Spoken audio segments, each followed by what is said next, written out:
తాలూకా సిఐగా ఉన్నటువంటి విజయకృష్ణ గారు అతన్ని 3 రోజుల పాటునేమో స్టేషన్లో ఉంచి నైట్ ఇంటికి పంపించడం, మార్నింగ్ మళ్ళీ పిలిపించడం, అలాగే అతన్ని స్టేట్మెంట్ మళ్ళీ మార్చి రాస్తావా లేదా, నువ్వు బాలినేని శ్రీనివాసరెడ్డి గారు నీతో ఈ నేరం చేయించారని చెప్తావా లేదా, లేదంటే నీ మీద రౌడీ షీట్ ఓపెన్ చేస్తాను, మీ ఫ్యామిలీని కూడా ఇబ్బంది పెడతానని చెప్పేసి తాలూకా సిఐ గారు బెదిరించారు అని చెప్పేసి ఆ బాధితుడు చెప్పినటువంటి అంశం. అది అతను బయటకు వచ్చిన తర్వాత 3 రోజులు 2 రోజులు సిఐ గారితో ఇబ్బందులు ఎదుర్కొని బయటకు వచ్చిన తర్వాత బాలినేని శ్రీనివాసరెడ్డి గారికి ఫోన్ చేసి అన్న ఇలా నీ పేరు చెప్పమని బాగా మెంటల్ టార్చర్ చేశాడు, అన్న అరెస్ట్ చేశాడని చెప్పి చెప్పడం జరిగింది. చెప్పిన తర్వాత పుట్టిన బాలినేని శ్రీనివాసరెడ్డి గారు హైదరాబాద్ నుంచి ఒంగోలు ప్రెస్ మీట్ పెట్టడానికి బయలుదేరారు. అసలు నాకు ఏ సంబంధం లేని కేసులో నా అనుచరులను ఇబ్బంది పెట్టి నా పేరు చెప్పించి ఆ కేసులో నన్ను ఇరికించాలని ప్రయత్నం చేయడం ఏంటి?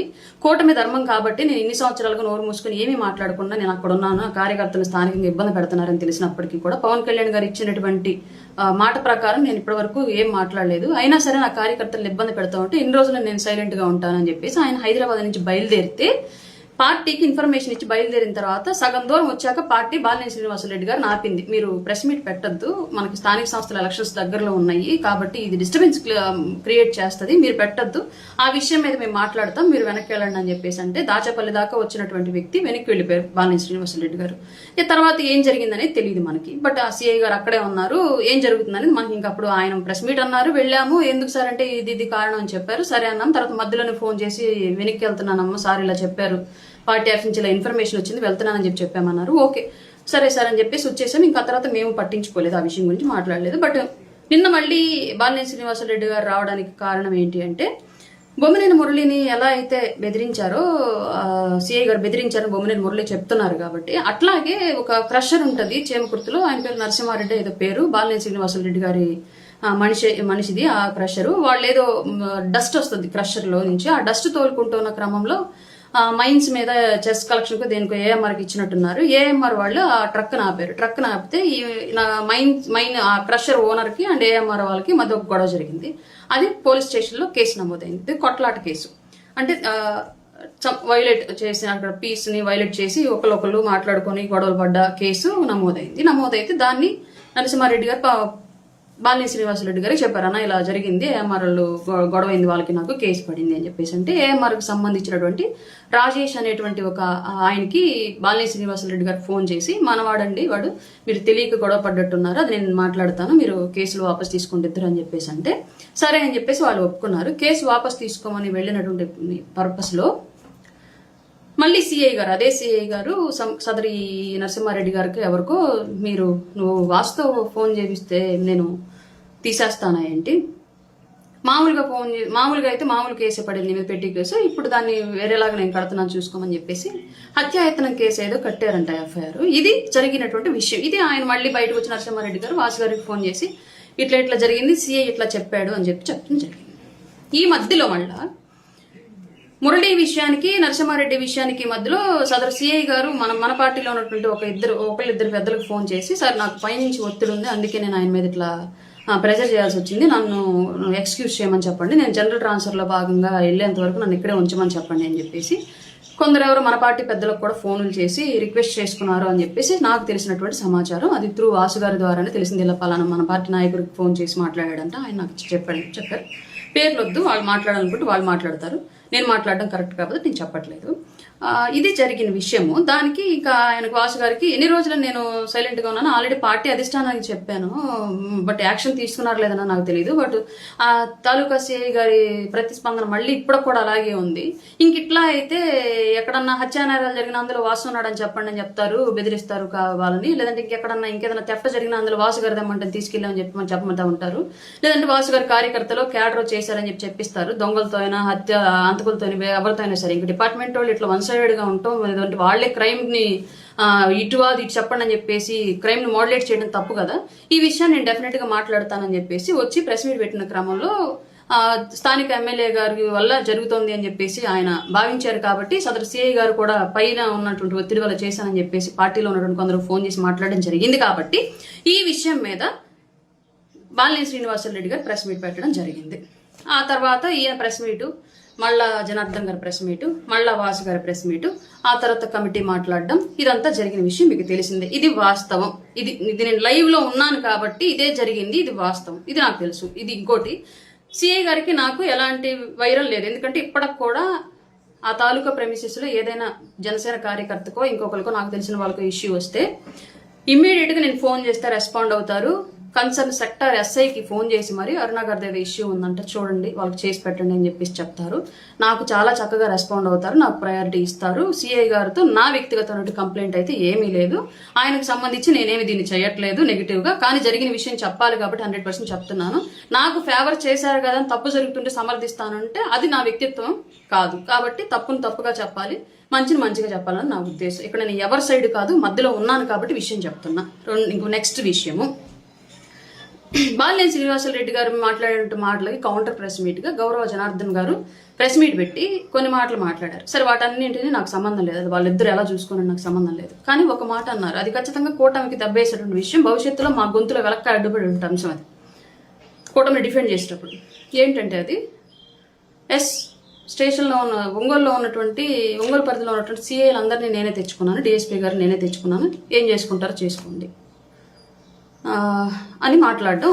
అది కూటమి రాష్ట్ర భవిష్యత్తు కోసం కూటమిగా కలిసి ఎన్నో త్యాగాలకు సిద్ధపడి ఎన్నో విధాలుగా కొంత పాలనలో ట్రాన్స్పరెన్సీ తీసుకొచ్చి గత ప్రభుత్వం తాలూకు ఫ్యూడలిస్టిక్ పరిపాలన విధానాలు ఏవి మన దానిలో ఉండకూడదని చెప్పేసి గౌరవ చంద్రబాబు నాయుడు గారు, గౌరవ లోకేష్ గారు, గౌరవ పవన్ కళ్యాణ్ గారు ఎన్నో రకాలుగా ప్రయత్నిస్తూ ముందుకు వెళుతూ ఉంటే ఇట్లాంటి మాటలు కూటమి మీద బురద జల్లడానికి అలాగే వైసీపీకి ఆయుధాలుగా పనికొచ్చేటువంటి మాటలు కాదా? ఒక ఎస్పీ సిఐ గారి యొక్క పనితీరులో విధానాల్లో పొరపాట్లు ఉన్నాయన్నటువంటి ఉద్దేశంతో వీఆర్లోకి పంపిస్తే 3వ రోజు మళ్ళీ అదే సిఐని తీసుకొచ్చి అదే స్టేషన్లో కూర్చోబెట్టడం కాకుండా నేనే తెచ్చాను అని చెప్పేసి సాక్షాత్తు శాసనసభ్యులు గారే మీడియా ముఖంగా చెప్తూ ఉంటే ఇది భవిష్యత్తులో కూటమికి నెగిటివ్గా పరిణమించే పరిణామం అవునా కాదా? అలాగే జిల్లా హెడ్గా ఉన్నటువంటి ఎస్పీ తన వృత్తిలో భాగంగా తన కింద ఉన్నటువంటి సబార్డినేట్స్ని సరి చేసుకునే భాగంగా పక్కన పెడితే అసలు డిపార్ట్మెంట్కి ఏ సంబంధం లేని కేవలం ఒక నియోజకవర్గానికి మాత్రమే ఎమ్మెల్యే అయినటువంటి వ్యక్తి తీసుకొచ్చి పెడితే రేపొద్దున వాళ్ళకి వీడియో కాన్ఫరెన్సులు లేదంటే కాల్ కాన్ఫరెన్సులు లేదంటే క్రైమ్ రివ్యూలు ఇలాంటివన్నీ జరుగుతూ ఉంటాయి. ఇప్పుడు అవన్నీ ఎస్పీ గారు అండర్ కంట్రోల్లో జరుగుతాయా లేదంటే జనార్దన్ గారి అండర్ కంట్రోల్లో సిఐ గారు పనిచేస్తారా? ఇవి తాలూకా లిమిట్స్లో దొంగతనాలు, మర్డరో ఇంకొకటో జరుగుతూ ఉంటాయి. ఇప్పుడు పైన డిపార్ట్మెంట్ ఎస్పీ గారిని క్వశ్చన్ చేస్తుందా, జనార్దన్ గారిని క్వశ్చన్ చేస్తుందా? ఇప్పుడు ఉద్యోగాల నియామకాలు ఆర్టికల్ నెంబర్ 309 ఏదో ఉండిద్ది అనుకుంటారు రాజ్యాంగంలో, నియామకాలు ఎలా చేపట్టాలి, వాళ్ళ విధి విధానాలు ఏంటి. అలాగే పోలీస్ డిపార్ట్మెంట్కి సంబంధించి ఆర్టికల్ 355 పోలీస్ యాక్ట్ ప్రకారమే వాళ్ళ డ్యూటీస్ ఉంటాయి. అవన్నీ హోమ్ శాఖ అండర్ కంట్రోల్లోనూ అండ్ డిపార్ట్మెంట్ హైరార్టీసీ చేతుల్లోనూ ఉంటాయి. వీటన్నిటి ప్రకారం ఇంత చేసినప్పుడు వాళ్ళు హైరార్టీకి సంబంధం లేకుండా ఎమ్మెల్యేల చేతుల్లోనే సిఐ నుండి వాళ్ళ ఇష్ట ప్రకారమే చేసే పని అయితే ఇంక ఇది నియామకాలంతా ఎందుకు, ప్రభుత్వానికి ఖర్చులన్నీ ఎందుకు, ప్రజా ఖజానా మీద భారం అంతా ఎందుకు? సింపుల్ గా ఎవరు అధికారంలో ఉంటే ఎవరు ఎమ్మెల్యే అయితే వాళ్ళ మనుషులను తెచ్చేసుకొని పెట్టేసుకోవచ్చు కదా. ఇప్పుడు ఫిట్నెస్ తో కూడా పెద్దగా పని లేదు డిపార్ట్మెంట్కి. వాళ్ళు పాపం ఎస్ఐలు అవ్వాలి, సిఐలు అవ్వాలని చెప్పేసి ఏళ్ల తరబడి నోరు కట్టేసుకొని దేహదారుడ్యం కోసం రకరకాలుగా ప్రయత్నాలు చేసుకొని వాళ్ళు కష్టపడి ఉద్యోగాలు ఒంటి మీదకి యూనిఫామ్ తెచ్చుకొని ఒక గర్వంగా ఫీల్ అయ్యి వాళ్ళు వచ్చి రాజకీయ నాయకుల చేతుల్లో పనిచేయాలా? అట్లానప్పుడు వాళ్ళ మనుషుల్లో పెట్టుకుంటే ఈ గవర్నమెంట్ ఉన్నప్పుడు ఈ గవర్నమెంట్ మనుషులు, ఇంకో గవర్నమెంట్ పోతే ఇంకో గవర్నమెంట్ మనుషులు వాళ్ళకి ఇష్టం వచ్చినట్టు పెట్టుకుని పనులు చేయించుకోవచ్చు. ఇంకా లా అండ్ ఆర్డర్ ఎందుకు, దానికి ఒక సిస్టమ్ ఎందుకు, దానికి మళ్ళీ ఐఈసీ, డిఈసీ, మిగతా డిఎస్పీలు, ఎస్పీలు, ఇంక ఇవన్నీ ఎందుకు? ఈ సిస్టమ్ అంతా ఎందుకు? అవసరం లేదు కదా. ఇప్పుడు రేపు పొద్దున ఏదైనా సమస్య వస్తుంది తాలూకా ప్రెమిసెస్లో, ఇప్పుడు ఎస్పీ గారిలో లేదంటే ఇంకొకరిని సస్పెండ్ చేస్తారు కానీ జనార్దన్ గారు సస్పెండ్ చేయరు కదా. డిపార్ట్మెంట్ వారు, హైరార్టీసు, సంబంధిత పోలీస్ శాఖ, మంత్రిత్వ శాఖ ఎవరు కూడా రెస్పాన్సిబుల్ ఎవరు దీనికి? ఓపెన్ గా మీడియా ముందు చెప్పడం ఏంటి? జరిగేదంతా అదే జగమెరిగినటువంటి రహస్యం అంటారు. ఆ చెవులో చెప్తారు కానీ ఊరంతరకు తెలుసు అన్నట్లుగా. ఇది ఓపెన్ గానే తెలిసిన విషయమే. ఎవరు అధికారంలో ఉంటే వాళ్ళకి అనుకూలస్తులను తీసుకొచ్చుకొని పెట్టుకోవడం అనేది. బట్ మీడియా ముఖంగా చెప్తే రేపొద్దున అదంతా మా భుజాల మీద భారమై కూర్చుంటది కదా. నేనే కాదు, టీడీపీ అధికార ప్రతినిధితో ఇంకొకరు మాట్లాడాల్సి వస్తుంది. అపోనెంట్ లో సరైనటువంటి వైసీపీ వ్యక్తి కనుక ఉంటే ఈ పాటికి ఒంగోలు సరైనగా ఉన్నట్టయితే వైసీపీ వాళ్ళు ఈ పాటికి తగులుకొని ఉండాల్సింది వాళ్ళు మీడియా ముఖంగా. అంటే ఇప్పుడు ఒక టీడీపీ వ్యక్తికి ఒక వైసీపీ వ్యక్తికి గొడవ అవుతుంది సపోజ్, అక్కడ న్యాయం ఆలోచించకుండా ఎమ్మెల్యే గారు సైడ్ తీసుకుంటారనే అర్థం. తప్పు వైసీపీ వాళ్ళ వైపు లేదా జనసేన, టీడీపీ లేదానికి ఇష్యూ అవుతుంది. అక్కడ కూడా ఎమ్మెల్యే గారు సైడ్ తీసుకుంటారు. ఎమ్మెల్యే మనిషి నేనే పెట్టించానని ఎమ్మెల్యే గారు చెప్తున్నారు ఓపెన్ గా. ఏంటిది నాకు అర్థం కాలేదు నిజంగా. ఇంకొకటి అది అలా ఉంటే ఇప్పుడు అది జిల్లా ఎస్పీ గారు సంబంధం లేకుండా జరుగుతుందా అంటే ఏమో మరి ఆయనకి సంబంధం లేకుండా జరుగుతుందని స్థానికంగా జరుగుతున్నటువంటి విషయం ఇది. అసలు ఒక్క సిఐ గురించి రెండు పెద్ద పెద్ద వ్యక్తుల మధ్య, రెండు పార్టీల మధ్య ఇంత అగాధం వస్తా ఉంటే ఎందుకు ఇంత ఉపేక్షిస్తున్నారు అనేది నాకు కూడా అర్థం కాని విషయం. మీకు ఒకవేళ క్యాస్ట్ ప్రయారిటీ ఏమన్నా ఉంటే వేరే అదే క్యాస్ట్ నుంచి వేరే వాళ్ళని తెచ్చుకొని పెట్టుకోవచ్చు కదా. బోల్డ్ ఎలిగేషన్స్ ఏవో వస్తున్నాయంట. నేను అక్కడ కూడా ఎవరినో ఒక లేడీని తీసుకొచ్చి కూర్చోబెట్టారు. మాట్లాడుతారు నాకు లిటరల్ గా మీడియా మమ్మల్ని మేము కనిపించలేదు కాబట్టి మీకు కనిపించి ఉండకపోవచ్చు. ఆమె మాట్లాడితే నా కళ్ళలో నీళ్ళు వచ్చినాయి. ఏంది ఇట్లా జరుగుతుందా అని చెప్పేసి. జరుగుతుందా అంటానికి నా జీవితం కూడా ఒక ఉదాహరణ. గత గవర్నమెంట్ లో ఎస్ఆర్కే రెడ్డి అదే తాలూకా సీఐగా ఉండేవాడు. ఇప్పుడు పొదలకూరులో ఉన్నాడు. సోమిరెడ్డి చంద్రశేఖర్ రెడ్డి గారు పని కట్టుకుని తీసుకెళ్లారు. ఫస్ట్ టర్మ్ లో జాయినింగ్ అయ్యాడు అనుకుంటాను ఆయన. లోకేష్ గారు నెగిటివ్ బుక్ లో ఉన్నప్పటికీ కూడా సోమిరెడ్డి చంద్రశేఖర్ రెడ్డి గారు బతిలు అడుగుని తీసుకెళ్లిపోయారు ఎస్ఆర్కే రెడ్డి గారిని. ఆయన సేమ్ ఇలాగే నన్ను ఇలాగే బెదిరించాడు. అప్పుడు వైసీపీకి ఫేవర్గా, వాసు గారికి అనుకూలంగా, వాసు గారు మనుషులు చెప్తే వాసు గారికి తెలియదు ఈ విషయం మళ్ళా. ఎందుకంటే వాసు గారిని కలవడానికి వెళ్తేనే నన్ను బెదిరించాడు. ఆయన గెలిస్తే వేరేలాగా చేస్తానని చెప్పేసి. అది జరుగుతుంది, ఆ విషయం నాకు తెలుసు. నేను నా మహిళ మాట్లాడుతుంటే నా గతం నాకు గుర్తొచ్చి కళ్ళంటి నీళ్ళు వచ్చాయి నాకు. ఈ విషయం అందరికీ తెలుసు ఒంగోలు, కానీ ఎవరు పాప మాట్లాడరు బయటికి. ఇలా జరుగుతుంటే ఇవన్నీ మాట్లాడాల్సిన బాధ్యత గౌరవ హోమ్ మినిస్టర్ గారి మీద, ఐజీ గారి మీద, డిఐజీ గారి మీద, ఎస్పీ గారి మీద బాధ్యత ఉందా లేదా ఇట్లా జరుగుతూ ఉంటే? అసలు ఎస్పీ గారు పక్కన పెట్టినటువంటి వ్యక్తిని తీసుకొచ్చి ఎమ్మెల్యే గారు పెట్టుకోవడం ఏంటి, దాని వ్యవస్థ సమర్థించడం ఏంటి నాకు అర్థం కాలేదు. ఇంత గొడవలు జరుగుతుంటే ఇప్పటికి కూడా ఈ విషయం గురించి అధిష్టానాలు దృష్టి పెట్టకపోవడం ఏంటని ఇది కూడా నాకు అర్థం కాలేదు. ఇంకా నెక్స్ట్ విషయం మాట్లాడదాం. జాయినింగ్స్. ఫస్ట్ విషయం, నేను ఓపెన్ గా పాలిటిక్స్ చేస్తానండి, ఇదైతే క్లియర్. నేను స్ట్రైట్ గా ఏమున్నా సరే మనసులో ఒకలాగా, మైండ్ లో ఆలోచన ఒకలాగా, ముందు బిహేవియర్ ఒకలాగా నేను ఉండను. గతంలో వైసీపీలో బాలినేని శ్రీనివాసరెడ్డి గారు ఉన్నారు కాబట్టి ముమ్మాటికి బరాబర్ విమర్శించా. అది కాస్త ఘాటుగా ఉండొచ్చు, తిట్లు పూర్వకంగా ఉండొచ్చు. అందులో చాలా టీడీపీని కూడా విమర్శించాను, లోకేష్ గారిని విమర్శించాను, చంద్రబాబు నాయుడు గారిని విమర్శించాను. ఇంకా ఎవరైనా ఆ పార్టీలో అప్పుడు కళ్యాణ్ గారిని లేదంటే జనసేనని నెగిటివ్ గా మాట్లాడుంటే వాళ్ళని కూడా డెఫినెట్ గా విమర్శించి వాళ్ళకి నా సోషల్ మీడియా అకౌంట్స్ లో అవి అలాగే ఉంటాయి. నేను డిలీట్ కూడా చేయాలో చూసుకోండి కావాలంటే. వన్స్ పవన్ కళ్యాణ్ గారు కూటమి అన్న తర్వాత ఇప్పటి వరకు నాకు ఎంత ఇబ్బంది జరిగినా స్థానికంగా కనీసం నేను కష్టపడ్డ, నాకు కనీసం ప్రయారిటీ ఇవ్వకపోయినా సరే లోకల్ గా, ఈ రోజుకి నేను ఒక్క మాట టీడీపీకి యాంటీగా మాట్లాడలా. ఒక్క మాట కూడా. నాకు టీడీపీ కోవర్ట్ అని పార్టీలో ఉన్నటువంటి కొందరు వ్యక్తులు ముద్ర వేసే ప్రయత్నం చేస్తూ నా ముద్ర పడుతున్నప్పటికీ ఇవాళ కూడా నేను యాంటీ టీడీపీ మాట్లాడలా. ఎందుకంటే పవన్ కళ్యాణ్ గారు నాకు ఇంకా ఆయన ఏ కూటమి అయితే అన్నారో ఆ కూటమిని ఆయన బ్రేక్ చేయలేదు. ఆయన బ్రేక్ చేయనంత వరకు నేను బ్రేక్ చేయను. ఏం జరిగినా సరే, నాకు నష్టం జరిగినా లాభం జరిగినా నేనైతే కూటమికి యాంటీ వాయిస్ మాట్లాడను. పవన్ కళ్యాణ్ గారికి వ్యతిరేకంగా ఒక్క స్టాండ్ కూడా నేను చేయను. అందులో భాగంగా నేను ఒక్క మాట కూడా ఇప్పుడెప్పుడు మాట్లాడలేదు. వాసు గారిని గతంలో మాట్లాడాను. వైసీపీ జనసేనలోకి వచ్చిన తర్వాత పవన్ కళ్యాణ్ గారు ఆయనతో కలిసి నడవాల్సింది మీరు అన్నారు కాబట్టి తూచా తప్పకుండా ఫాలో అవుతాను. అలాగని నేను వచ్చి జనార్దన్ గారి మీద లేదంటే టీడీపీ వాళ్ళ మీద చాడీలు చెప్పడం, లేదంటే జనసేనలో ఇంకెవరైనా చాడీలు చెప్పడం, ఇలాంటి ఎప్పుడు చేయలే. ఇప్పటి వరకు ఎవరి దగ్గర చేయను కూడా. నాకు బేసికల్లీ నా వ్యక్తిత్వం అది కాదు. ఒక వ్యక్తితో మాట్లాడేటప్పుడు వాళ్ళ గురించో, నా గురించో, మా పని గురించి మాట్లాడదు. థర్డ్ పర్సన్ గురించి అసలు డిస్కషన్ అయితే నాకు ఇష్టం ఉండదు. నా సమయాన్ని ఎవరి గురించో వెచ్చించడం నాకు ఇష్టం ఉండదు. ఇది నా వ్యక్తిత్వం. అయితే ఇప్పుడు నా అకౌంట్ లో ఉన్నటువంటి పాత పోస్టులను తీసుకొచ్చి ఒంగోలు టీడీపీ వారు లేదంటే ఒంగోలు టీడీపీకి అనుకూలమైనటువంటి సోషల్ మీడియా టీడీపీ వారు పోస్టులు క్రియేట్ చేసి కొన్ని పాత తీసుకొని నా గురించి నెగిటివ్ గా తిప్పుతున్నారు. వాసు గారిని నెగిటివ్ చేయాలనే ఉద్దేశంతో మధ్యలో నన్ను కూడా పావుగా వాడుతూ తిప్పుతున్నారు. నేను ఒకటి అడుగుతానండి క్లియర్ గా, బాధపడద్దు, ఇది కొంచెం ఘాటుగానే అడిగేదాన్ని బేసిక్ గా. బట్ నేను సమయాన్ని ఉపయోగించుకుని నోరు జరిగేటువంటి ఉద్దేశం నాకు ఎప్పుడు ఉండదు కాబట్టి పొలైట్ గా అడుగుతున్నా. ఎంతమంది వైసీపీ వాళ్ళు బిఫోర్ ఎలక్షన్ టీడీపీలోకి వచ్చి టికెట్లు తీసుకుని వాళ్ళ మంత్రులుగాను ఎమ్మెల్యేలుగాను ఉన్నారు. వాళ్ళకి మీరు ఎట్లా టికెట్లు ఇచ్చారు? అప్పుడు వాళ్ళు వైసీపీలో ఉన్నప్పుడు మీ టీడీపీకి కేటావర్ అక్కడ ఇబ్బంది పడలేదా? జనసేన కేటావర్ ఇబ్బంది పడలేదా? అఫ్ కోర్స్ దీనికి మీరు మళ్ళీ వాళ్ళు మా పార్టీ గుర్తు మీద గెలిచారు అని చెప్పేసి ఏమన్నా సమర్థించుకుంటారేమో. పార్టీ గుర్తు మీద గెలిచారు, తీసే వాళ్ళకి మంత్రులు కూడా ఇచ్చారు, అయిపోయింది. బిఫోర్ ఎలక్షన్ తర్వాత కూడా ఎంతమంది మీకు టీడీపీలోకి రాలేదు వైసీపీ వాళ్ళు? కరి పద్మశ్రీ కానివ్వండి, కళ్యాణ్ కానివ్వండి, ఎమ్మెల్సీలు ముగ్గురు ఏమి వచ్చారు. మోపిదేవి వెంకటరమణ గారు వచ్చినట్టున్నారు, బీసీ ఆయన కృష్ణయ్య గారు వచ్చినట్టున్నారు. వీళ్ళందరికీ మీరు ప్రయారిటీ ఇవ్వలేదా? ఇవన్నీ కూడా పవన్ కళ్యాణ్ గారిని అడిగి తీసుకున్నారా? మీకు పవన్ కళ్యాణ్ గారి పార్టీలోకి తీసుకోవాలనుకున్నప్పుడు మీకు చెప్పి తీసుకోవడానికో లేదంటే మీ వ్యక్తిగత అభిప్రాయాలతో ఆయన పార్టీని బిల్డ్ చేసుకోవడానికో మీరు మాట్లాడడానికి కనీసం మీకన్నా అర్థమవుతుంది ఏం మాట్లాడుతున్నారు ఏంటి అనేది. అలాగే అడుగుతాను. ఒకప్పుడు సీనియర్ ఎన్టీఆర్ గారు మీకు నచ్చలేదు, దానికి చాలా సంఘటనలు ఉన్నాయి. బట్ నేను వాళ్ళ నా నోటితోనే నేను చెప్పను. ఎందుకంటే నేను చాలా గౌరవిస్తాను కూటమి కానీ టీడీపీ కానీ. నేను కష్టపడ్డాను మీకోసం, నేను పనిచేస్తున్నాను.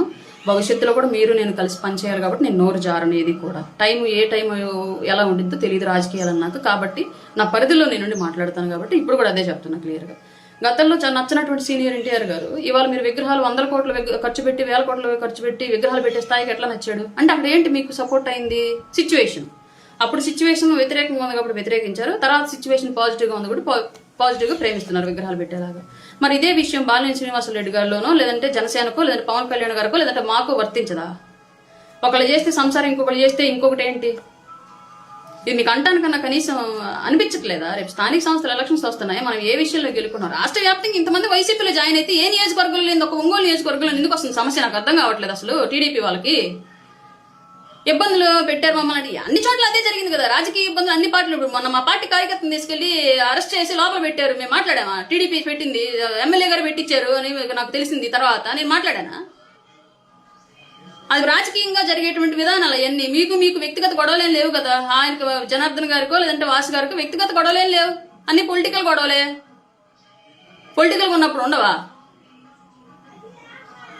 ఏంది రచ్చ మాకు? రేపు స్థానిక సంస్థల ఎలక్షన్స్ వస్తున్నాయి, ఇప్పుడు క్యాడర్ ఏమో పోటీ చేస్తామంటున్నారు, ఇంతవరకు ఏం డిసైడ్ అవ్వలేదు. రేపు పొద్దున మళ్ళీ ఇప్పటికే నామినేటెడ్ పోస్టులు అన్యాయం జరిగిందని గగ్గోలు పెడుతున్నారు. దానికి సంబంధించి మళ్ళీ ఇప్పుడు స్థానిక సంస్థల ఎలక్షన్స్ కూడా ఏమైనా ఇబ్బంది జరిగితే వీళ్ళు కనీసం సపోర్ట్ చేస్తారా చెయ్యరా?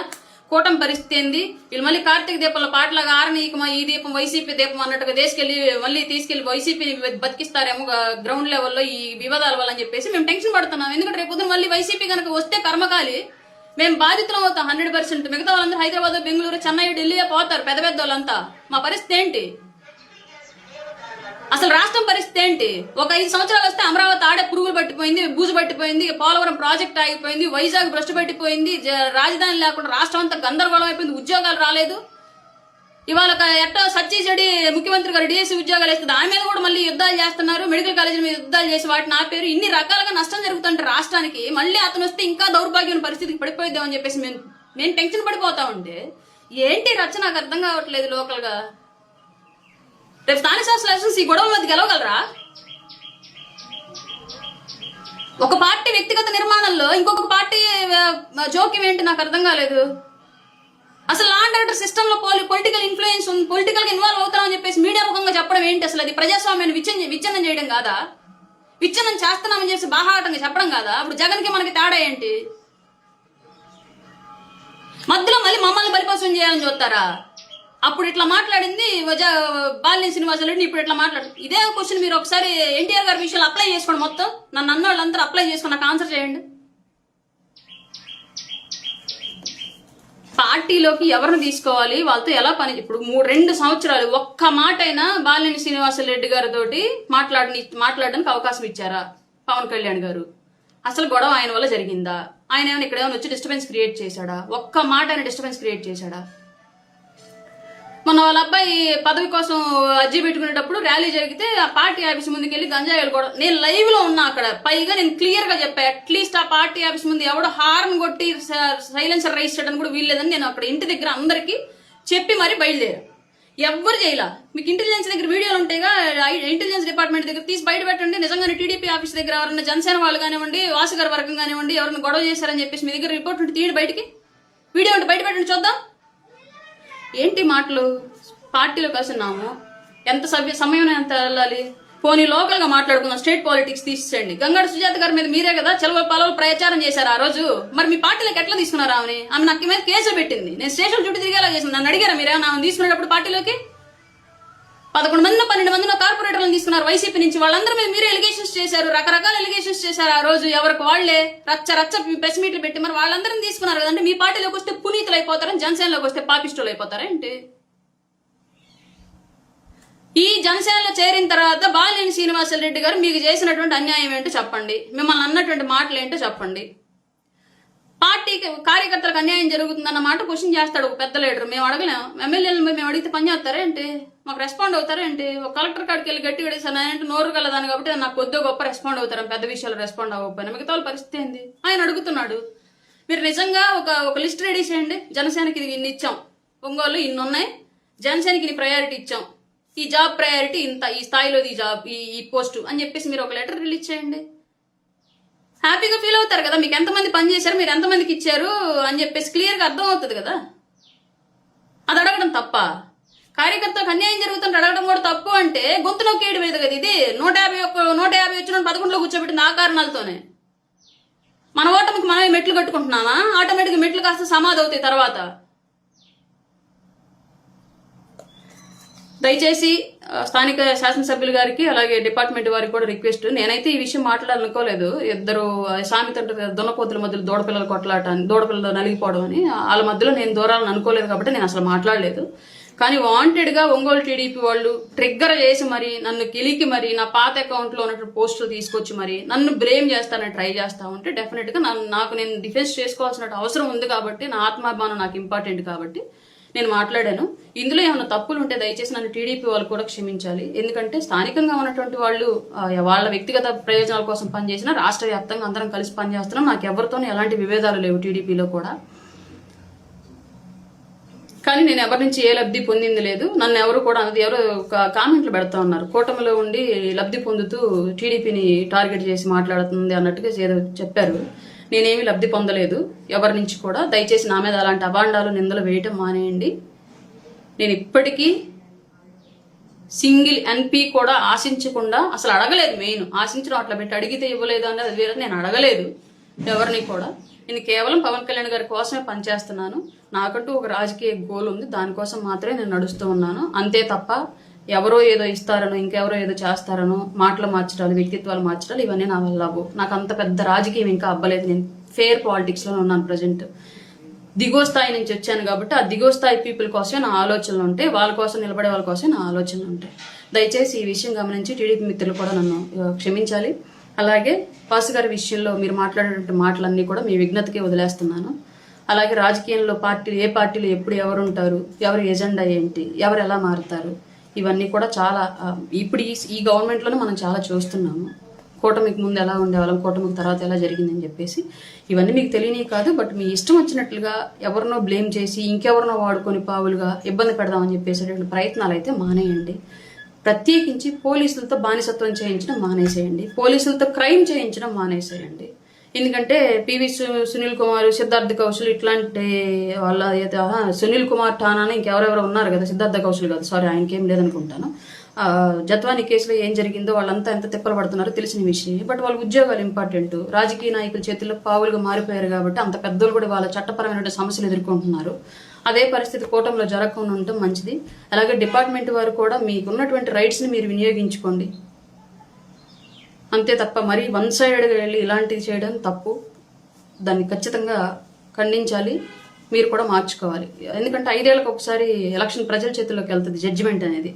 ఎవరికి పాజిటివ్ ఇస్తారో ఎవరికి నెగిటివ్ ఇస్తారో తెలియదు. జగన్ అనుకున్నాడా ఏంటి 150 నుంచి ఓడిపోతాను డిపాజిట్లు కూడా లేకుండా అని చెప్పేసి? అనుకోలేదు కదా. కూటమికైనా అంతే. మనం చేసే ప్రతి పని ప్రజలు గమనిస్తున్నారన్న విషయం మర్చిపోవద్దు. ఇదివరకులాగా only electronic media and print media కాదు, ఇవాళ సోషల్ మీడియా వచ్చింది, క్షణాల్లో తెలిసిపోతుంది. ఈ విషయం మీరు గమనించుకోవాలి. తప్పుగా మాట్లాడుంటే క్షమించండి. ఏదైనా చట్ట వ్యతిరేకమైనటువంటి పదాలు వాడి ఉన్నా సరే నాకు తెలియక వాడేనట్టుగా నేను భావించి క్షమించండి దయచేసి. నమస్కారం.